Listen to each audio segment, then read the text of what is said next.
صالح سے میری دوستی اس وقت ہوئی تھی جب میں نے موت کے بعد یا زیادہ درست الفاظ میں فانی دنیا کے دھوکے سے نکل کر حقیقت کی دنیا میں قدم رکھا تھا۔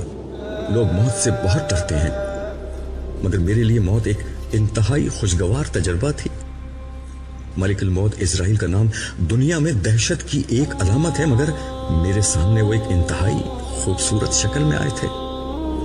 انہوں نے بہت محبت اور شفقت سے میری شخصیت یعنی میری روح کو میرے جسم سے جدا کیا۔ میرا جسمانی وجود سابقہ دنیا میں رہ گیا اور میری اصل شخصیت کو انہوں نے اس نئی دنیا میں جس کا نام عالم برزخ تھا منتقل کر دیا۔ برزخ کا مطلب پردہ ہوتا ہے۔